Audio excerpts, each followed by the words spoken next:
Hello दोस्तों, स्वागत है आपका हमारे यूट्यूब चैनल के जीके सीरीज में। जीके सीरीज के अंतर्गत हम लोग हड़प्पा सभ्यता अभी तक पढ़ चुके हैं। अब हम लोग इसी सीरीज को आगे बढ़ाते हुए आज हम लोग स्टार्ट करने जा रहे हैं वैदिक सभ्यता। आज हम लोग स्टार्ट कर रहे हैं वैदिक सभ्यता। हड़प्पा सभ्यता से संबंधित सारे लेक्चर्स और PYQ प्ले लिस्ट में डाल दिए गए हैं। अगर आप उन्हें नहीं देखें तो कृपया उसे जाके देख लें। चलिए आगे स्टार्ट करते हैं हम लोग वैदिक सभ्यता। वैदिक सभ्यता को दो भागों में बांटा जाता है। एक है ऋग वैदिक काल और दूसरा है उत्तर वैदिक काल। एक ऋग वैदिक काल और दूसरा उत्तर वैदिक काल। ऋग वैदिक काल का जो समय पीरियड था वो 1500 से 1000 ईसा पूर्व तक था। 1500 से 1000 ईसा पूर्व तक। सिंधु सभ्यता का पतन लगभग 1500 ईसा पूर्व तक हो गया था। इसके पश्चात एक नई सभ्यता प्रकाश में आई जिसे क्या कहते हैं, वैदिक संस्कृति या वैदिक सभ्यता के नाम से जाना जाता है। चूँकि वैदिक सभ्यता के संस्थापक कौन थे? आर्य थे। वैदिक सभ्यता के संस्थापक आर्य थे, इसलिए इसे आर्य सभ्यता भी कहा जाता है। इसे आर्य सभ्यता भी कहा जाता है। वैदिक सभ्यता या आर्य सभ्यता। यह सभ्यता कैसी थी? तो ग्रामीण सभ्यता थी। यह सभ्यता मूलतः ग्रामीण थी। हड़प्पा सभ्यता कैसी थी? तो वो शहरी सभ्यता थी। नेक्स्ट देखते हैं, सिंधु सभ्यता का स्वरूप नगरीय था, हम लोग पढ़ चुके हैं, जबकि वैदिक सभ्यता का स्वरूप कैसा था? ग्रामीण था। ये अंतर है दोनों। इस सभ्यता की संपूर्ण जानकारी वेदों से मिलती है। वहाँ पे पूरा तात्विक खुदाई से मिल रही थी। इस सभ्यता की, अभी वैदिक सभ्यता की जानकारी कहाँ से मिलेगी हम लोगों को? वेदों से। इसलिए इस काल को वैदिक काल भी कहा गया है। यह काल 1500 ईसा पूर्व से 600 ईसा पूर्व तक अस्तित्व में रहा। 1500 से 1000 ईसा पूर्व तक क्या रहा? ऋग वैदिक काल। और 1000 से 600 ईसा पूर्व तक उत्तर वैदिक काल। तो टोटल जो समय पीरियड है इसका वो 1500 ईसा पूर्व से 600 ईस्वी पूर्व तक अस्तित्व में रहा है। वैदिक काल के अध्ययन के लिए दो प्रकार के साक्ष्य उपलब्ध हैं। किस तरह के साक्ष्य उपलब्ध हैं? पहला है पूरा तात्विक स्रोत, जिसमें कि चित्रित धूसर मृदभांड लोहा निवास स्थान जो कि खुदाई से मिले हैं। और दूसरा क्या है? साहित्यिक स्रोत। साहित्यिक स्रोत में वेद हैं। वेद 4 होते हैं, ऋग्वेद, सामवेद, यजुर्वेद, अथर्ववेद, आरण्यक हैं और उपनिषद हैं। ये साहित्यिक स्रोत हैं वैदिक सभ्यता को जानने के लिए। क्या है आगे देखते हैं। ज्ञात हो कि हड़प्पावासी लौह से परिचित नहीं थे। ये हम लोग पढ़े थे कि लोहा से वो परिचित नहीं थे, केवल ताम्र एवं कांस्य से लौह युग से परिचित थे। वो ताम्र और कांस्य से। लौह युग की शुरुआत सिंधु सभ्यता के पतन के बाद 1200 ईसा पूर्व में प्रारंभ हुआ। लौह युग की शुरुआत कब से हुआ है? तो सिंधु सभ्यता के पतन के बाद 1200 ईसा पूर्व से प्रारंभ हुआ है। 4 पुरातात्विक स्थलों की खुदाई जखेड़ा, हस्तिनापुर, नो तथा अतरंजी खेड़ा में सर्वाधिक लौहास्त्र मिले। सर्वाधिक लौहास्त्र कहाँ मिले? जखेड़ा, हस्तिनापुर, नो और अतरंजी खेड़ा में। वैदिक काल को हम देख लिए कि दो हिस्सों में विभाजित करते हैं। पहला ऋग वैदिक काल जो 1500 से 1000 ईसा पूर्व तक था, आर्य संस्कृति व इनका आगमन था। और दूसरा है उत्तर वैदिक काल जो कि 1000 ईस्वी पूर्व से 600 ईस्वी पूर्व तक था। वेद एवं अन्य ग्रंथों की रचना यही उत्तर वैदिक काल में हुई। ऋग वैदिक काल में आर्य के उदय, जबकि उत्तर वैदिक काल में आर्यों के विस्तार की जानकारी मिलती है। ऋग वैदिक काल में क्या होती है? आर्य के उदय, आर्यों का आगमन। और उत्तर वैदिक काल में आर्यों का विस्तार के बारे में हमको जानकारी मिलती है। इसमें किस किस टॉपिक को हम लोग पढ़ेंगे? तो पढ़ेंगे आर्य संस्कृति के बारे में, भारत में आर्यों का आगमन के बारे में पढ़ेंगे, जनजातीय संघर्ष क्या हुआ उसके बारे में पढ़ेंगे, आर्थिक जीवन शैली कैसी थी ये जानेंगे, राजनीतिक जीवन इन लोग की कैसी थी ये जानेंगे, कबीला एवं परिवार कैसा होता था वैदिक सभ्यता में ये जानेंगे, सामाजिक या वर्ण व्यवस्था कैसी थी वैदिक सभ्यता में ये जानेंगे, और ऋग वैदिक देवी देवता के बारे में जानेंगे। तो चलिए आगे चलते हैं। पहला है आर्य संस्कृति। आर्य संस्कृति आर्यों के आरंभिक इतिहास की जानकारी का मुख्य स्रोत क्या है? ऋग्वेद है। इस वेद में आर्य शब्द का 36 बार उल्लेख हुआ है। ऋग्वेद में आर्य शब्द का कितनी बार उल्लेख हुआ है? 36 बार उल्लेख हुआ है। और मुख्य जानकारी कहाँ से मिलती है? तो ऋग्वेद से मिलती है आर्यों के बारे में। भारत में आर्य ईरान से होते हुए आए थे। कहाँ से आए थे? ईरान से होते हुए आए थे। ऋग्वेद की कई तथ्य ईरानी भाषा के प्राचीनतम ग्रंथ अवेस्ता से मिलती है। ऋग्वेद ईरान से आए थे। आर्य जो है ईरान से होते हुए आए थे। ऋग्वेद के कई तथ्य, इसलिए ऋग्वेद के कई तथ्य जो हैं ईरानी भाषा के ग्रंथ है अवेस्ता, इससे प्राप्त होती है। आरंभिक आर्यों का निवास स्थान भारत के पंजाब में था और हरियाणा के अलावा पूर्वी अफगानिस्तान और पाकिस्तान में भी था। आर्यों का निवास स्थान कहाँ था आरंभ में? भारत का पंजाब और हरियाणा के अलावा पूर्वी अफगानिस्तान और पाकिस्तान में भी था। समाज पुरुष प्रधान था। हड़प्पा सभ्यता में कैसे था? तो मातृ प्रधान, मातृ सत्तात्मक थी। समाज पुरुष प्रधान, पितृ सत्तात्मक तथा नारी को उचित सम्मान प्राप्त था। उचित सम्मान प्राप्त था, लेकिन हड़प्पा सभ्यता मातृ सत्तात्मक थी। आर्यों की सबसे प्रमुख नदी सिंधु नदी है। कौन सी नदी इन लोग की सबसे प्रमुख है? सिंधु नदी। जबकि सरस्वती नदी को नदीतम अर्थात सर्वश्रेष्ठ नदी या सबसे पवित्र नदी कहा गया। सबसे प्रमुख नदी है सिंधु और सबसे पवित्र नदी कौन सा है? सरस्वती नदी। नदी। भारत में आर्यों का आगमन, ये हमने आर्य संस्कृति के बारे में देखा कि पितृ सत्तात्मक होते थे, ईरान से आए हुए थे, पंजाब, हरियाणा, पूर्वी अफगानिस्तान और पाकिस्तान में ये बसे हुए थे। सरस्वती इनका सबसे पवित्र नदी थी और सिंधु प्रमुख नदी थी। हम आगे देखते हैं भारत में आर्यों का आगमन। आर्यों के आगमन के विषय में विद्वानों में मतभेद है। आर्यों का मूल निवास आल्प्स पर्वत के पूर्वी भाग में बताया जाता है, जो वर्तमान में यूरेशिया का क्षेत्र कहलाता है। यूरेशिया का क्षेत्र जहाँ रूस है, रूस का वो पूरा प्लेट यूरेशिया कहलाता था। ये कहा जाता है कि उनका जो निवास स्थान था वो आल्प्स पर्वत के पूर्वी भाग में बताया जाता है, जो यूरेशिया में है। मैक्स मूलर के अनुसार आर्यों का निवास स्थान मध्य एशिया माना गया। मैक्स मूलर बोलते हैं कि आर्यों का निवास स्थान कहाँ है, मध्य एशिया माना गया, जिसका उल्लेख lectures on the science of language में किया गया। जिसका उल्लेख उन्होंने किस में किया है, lectures on the science of languages में ये उल्लेख किए हैं मैक्स मूलर ने। उनका निवास स्थान कहाँ बताया, मध्य एशिया को। बहुत इंपॉर्टेंट है, ध्यान रखिएगा। अविनाश चंद्र दास की पुस्तक ऋग्वैदिक इंडिया में आर्यों का मूल निवास स्थान भारत में सप्त सैंधव प्रदेश को बताया गया। ये अविनाश चंद्र दास जो हैं वो ऋग्वैदिक इंडिया पुस्तक में क्या बताते हैं कि आर्यों का जो मूल निवास स्थान था वो सप्त सैंधव प्रदेश था।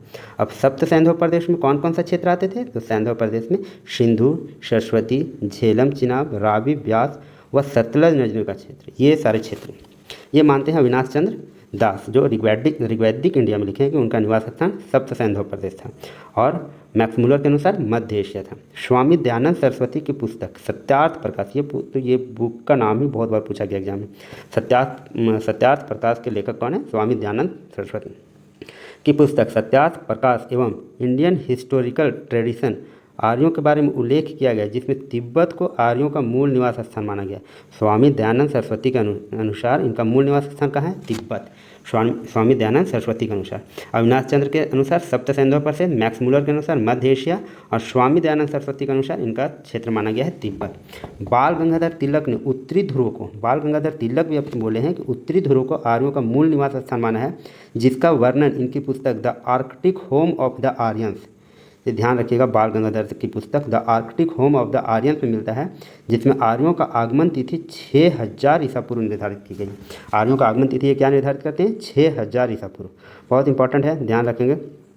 अब देखिए कुछ है यहाँ पे प्राचीन नाम और कुछ आधुनिक नाम दिए गए हैं, जैसे क्रूम का आधुनिक नाम है कुर्रम, कुब्भा का आधुनिक नाम है काबुल, वितस्ता का आधुनिक नाम है झेलम नदी को पहले वितस्ता बोला जाता है।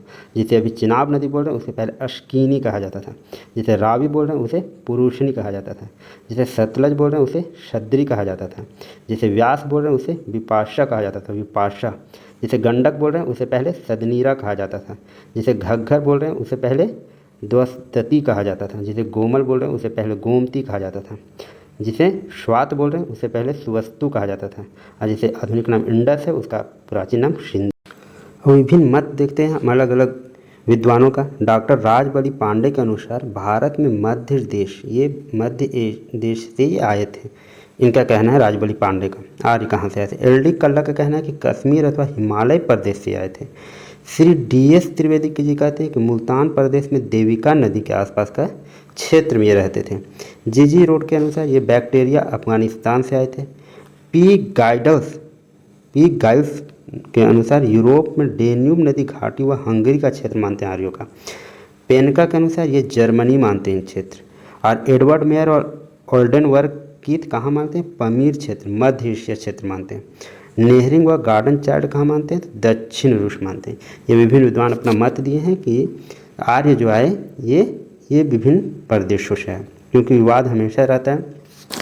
वर्तमान समय में मैक्स मूलर का मत सर्वाधिक मान्य है। मैक्स मूलर के अनुसार इनका आगमन 1500 ईसा पूर्व के आसपास हुआ है।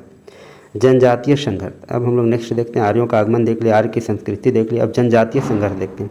भारत आने पर आर्यों का दास और दस्यु नामक स्थानीय लोगों के साथ संघर्ष हुआ। किससे संघर्ष हुआ? दास और दस्यु नामक स्थानीय लोगों के साथ संघर्ष हुआ।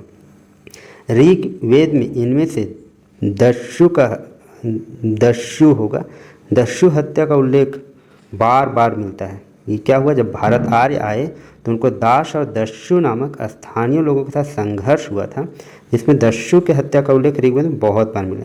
आर्यों के 5 कबीलों, कौन कौन कबीला? अनु, द्रु, पुरु, यदु, तुवर्ष, ये 5 कबीला को पंचजन अथवा पंचजन्य कहा जाता था, जिनका विस्तार भारतीय महाद्वीप के पश्चिमोत्तर तथा उत्तर पूर्वी भाग में था।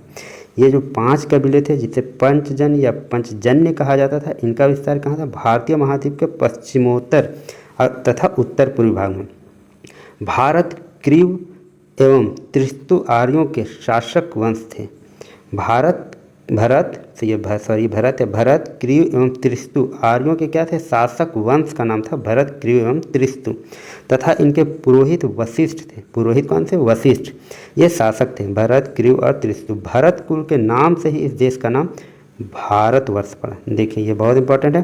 भरत क्रीव और त्रिस्तु आर्यों के शासक वंश थे और इन्हीं के भरत के नाम पे, भरत कुल के नाम से ही देश का नाम क्या पड़ा? भारतवर्ष। भरत वंश के राजा, भरत जो वंश थे उसके राजा सुदास तथा अन्य 10 जनों पुरु, यदु, तुवर्ष, अनु, द्रहम, अकीन, पक्य, भलानश, विष्णिन और शिव के मध्य दशराज युद्ध। ये देखिए भरत वंश के राजा सुदास और अन्य 10 जन, ये 10 जन हैं, इनके बीच में दशराज युद्ध हुआ था। पुरुषनी नदी, रावी नदी के किनारे लड़ा गया था, जिसमें सुदास को विजय मिली थी। सुदास जो अन्य 10 जनों से लड़े थे, दशराज का युद्ध पुरुषनी नदी के तट पर, बहुत इंपॉर्टेंट है, बहुत बार पूछा गया है एग्जाम में, ध्यान रखिएगा। उसमें क्या हुआ? सुदास विजयी हुए और 10 जन जो थे वो हार गए। इस युद्ध के कारण भरत वंश के राजा सुदास द्वारा अपने पुरोहित विश्वामित्र को निष्कासित कर उनके स्थान पर वशिष्ठ को नियुक्त करना था। क्या हुआ? इस युद्ध का कारण क्या था कि भरत वंश के राजा जो थे सुदास द्वारा अपने पुरोहित, जो विश्वामित्र उनके पुरोहित थे, उनको निष्कासित करना था और वशिष्ठ को नियुक्त करना था। ये दशराज युद्ध का महत्व था। ऋग्वेद के 7वें मंडल में दशराज युद्ध का उल्लेख मिलता है। बहुत इंपॉर्टेंट, याद रखिएगा। किस मंडल में? तो 7वें मंडल में दशराज युद्ध का उल्लेख मिलता है, जिसका एक कारण राज्य विस्तार भी माना जाता है। ये दशराज युद्ध का एक कारण तो हो गया कि विश्वामित्र पुरोहित थे और उनको हटा के वशिष्ठ को पुरोहित बनाना था, और दूसरा कारण ये क्या है कि राज्य विस्तार भी इसका एक कारण था दशराज युद्ध का।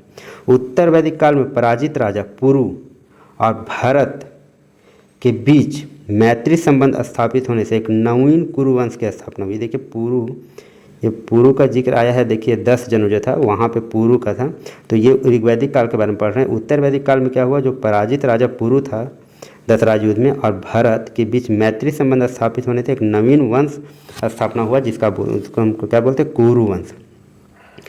अब नेक्स्ट देखते हैं आर्थिक जीवन शैली कैसी थी ऋग्वैदिक सभ्यता में। आर्यों के आर्थिक जीवन के बारे में अधिकांश जानकारी ऋग्वेद से प्राप्त होती है। आर्यों के आर्थिक जीवन के बारे में अधिकांश जानकारी कहाँ मिलती है? ऋग्वेद से। आर्यों के जीवन में रथों एवं घोड़ों का अधिक महत्व था। इनका आर्थिक जीवन में रथ और घोड़ा का अत्यधिक महत्व था, जो भारत में उनकी सफलता के कारण माने जाते हैं। आर्यों के सफलता का मेन कारण क्या माना जाता है? रथ और घोड़ा को माना जाता है। आर्यों के मुख्य व्यवसाय में मुख्य रूप से पशुपालन का उल्लेख मिलता है। घोड़ा उनका प्रिय पशु था। इनका मुख्य काम क्या था? पशुपालन। वहाँ हड़प्पा सभ्यता में क्या था? व्यापार। उन्हें कृषि का भी ज्ञान था। संभवतः इसका प्रयोग चारगाह के लिए किया होता था। ऋग्वेद में अवी, भेड़, अजा, बकरी का अनेक बार उल्लेख हुआ है। संभवतः आर्य लोग हाथी, बाघ, बत्तख, गिद्ध से आर्य लोग परिचित नहीं थे। अवी मतलब भेड़ और अजा मतलब बकरी का बहुत बार प्रयोग हुआ है ऋग्वेद में। ऋग्वेद में गाय को अघन्य कहा गया, अर्थात कभी न मारने योग्य। गाय का प्रयोग मुद्रा के रूप में भी इस्तेमाल होता था। क्या कहा गया था? अघन्य। और इसका प्रयोग मुद्रा के रूप में भी होता था, जबकि हड़प्पा सभ्यता में गाय को मांसाहार के रूप में यूज करते थे। गाय को सर्वोत्तम धन माना जाता था। ऋग्वैदिक काल में आर्यों के अधिकांश युद्ध गाय को लेकर हुए। ऋग्वैदिक में युद्ध का पर्याय गवस्टी अर्थात गायों का खोज था। गाय महत्वपूर्ण था ऋग्वेद में। ऋग्वैदिक काल में भूमि निजी संपत्ति नहीं होती थी। क्या होती थी? तो लोग गाय चराने, खेती करने और बसने के लिए भूमि पर अधिकार करते थे। ये निजी संपत्ति ऋग्वैदिक काल में भूमि नहीं थी। ऋग्वैदिक सभ्यता ग्रामीण सभ्यता थी। ये हम लोग ऊपर देखें, इस वेद में गव्य एवं गव्यती शब्द चारगाह के लिए प्रयुक्त था। गव्य और गव्यती शब्द किसके लिए प्रयुक्त था? तो चारगाह के लिए। आर्यों द्वारा जिस विस्तृत क्षेत्र का निर्माण किया गया उसे सप्त सैंधव प्रदेश कहा गया है। सप्त सैंधव प्रदेश। पुरोहितों को दक्षिणा के रूप में भूमि न देकर गायें और दासियाँ दी जाती थी। ये था ऋग्वैदिक काल का परंपरा कि दक्षिणा के रूप में भूमि नहीं मिलता था, क्या मिलती थी? गाय और दासियाँ, ये मिलता था दक्षिणा के रूप में। धातु कर्म की जानकारी थी। आर्यों द्वारा खोजी गई धातु लोहा, जिसे श्याम अयस्क भी बोला जाता है, श्याम अयस्क। लोहा हड़प्पा सभ्यता में नहीं था, ये ऋग्वैदिक काल में आर्यों द्वारा खोजी गई धातु है। तांबा खेतड़ी राजस्थान से लाया जाता था, ये उसमें भी था, हड़प्पा सभ्यता में भी, जिसका अन्य नाम अयस मिलता है। जिसका अन्य नाम क्या था? अयस। किसका? तांबा का। निष्क, शतमान, रजत, कृपया, स्वर्ण और चांदी की इकाइयाँ थी, जिसका प्रयोग मुन्ना रूप में होता था, मुद्रा रूप में होता था, ये मुद्रा होगा, जिसका प्रयोग मुद्रा के रूप में होता था। निष्क, शतमान, रजत, कृपया, ये स्वर्ण और चांदी की इकाइयाँ थीं। धनी व्यक्ति अथवा राजा को गोपति कहा जाता था। जो धनी व्यक्ति था या राजा था उसको गोपति कहा जाता था। युद्ध के लिए गवष्टि, गेसु, गव्य और गम्य शब्द प्रचलित थे। एक्चुअली में यहाँ पे गायों का बहुत महत्वपूर्ण स्थान था ऋग्वैदिक काल में, इसीलिए राजा को भी हम लोग गोपति कह रहे हैं। युद्ध के लिए गवष्टि, गायों की खोज, ऐसा शब्द मिला है ऋग्वैदिक काल से। युद्ध के लिए शब्द का इस्तेमाल होता था। गाय बहुत इम्पॉर्टेंट थे ऋग्वैदिक काल में। समय की माप के लिए गोधूल शब्द का प्रयोग किया जाता था। दूरी मापने के लिए गव्यतु, दूरी मापने के लिए गव्यतु, और गोधूल शब्द किया जाता था उपयोग समय की माप के लिए। ऋग्वैदिक काल में बढ़ई, रथकार, बुनकर, चर्मकार, कुम्हार आदि शिल्पियों के उल्लेख मिलते हैं। चर्मकार एवं कुम्हार का भी उल्लेख मिलता है। ठीक है, ये सारे बढ़ई हो गया, रथकार हो गया, बुनकर, चर्मकार, कुम्हार, ये सारा शिल्पी थे ये लोग, इनका भी उल्लेख ऋग्वैदिक काल में मिला है। वैदिक काल में निष्क और शतमान नामक सिक्के का उल्लेख है। वैदिक काल में कौन सा सिक्का चलता था? निष्क और शतमान। अयस शब्द का उपयोग ऋग्वेद में करघा के लिए, ओत एवं तंतु शब्द का प्रयोग ताने बाने के लिए एवं सुधव्य शब्द का प्रयोग ऊन के लिए किया जाता था। अयस्क, ये ऋग्वैदिक काल में करघा के लिए। ये तांबा के लिए भी हम लोग पढ़े थे, अयस्क का शब्द का उपयोग किया जाता था। औत एवं तंतु शब्द का प्रयोग ताने बाने के लिए और सुधव्यु शब्द का प्रयोग ऊन के लिए किया जाता था। ऋग्वेद में कपास का उल्लेख नहीं मिलता है। ऋग्वेद में हिरण्य एवं सुवर्ण शब्द का प्रयोग सोने के लिए, जबकि तक्षण और तस्ट शब्द का प्रयोग बढ़ई के लिए किया जाता है। निष्क क्या थी? सोने की मुद्रा थी। निष्क क्या थी? सोने की मुद्रा थी। ये हम लोग अभी ऋग्वैदिक काल देख रहे थे। ऋग्वैदिक काल के अंतर्गत हम लोगों ने वहाँ का आर्थिक जीवन शैली देखा, जनजातीय संघर्ष देखा, आर्यों का आगमन देखा। अब इसके बाद नेक्स्ट क्लास हम लोग नेक्स्ट लेक्चर में देखेंगे। तो अगर वीडियो अच्छी लग रही है तो इसको लाइक कर लें ताकि, और सब्सक्राइब कर लें ताकि आगे के अपडेट्स मिस ना हो। Thank you.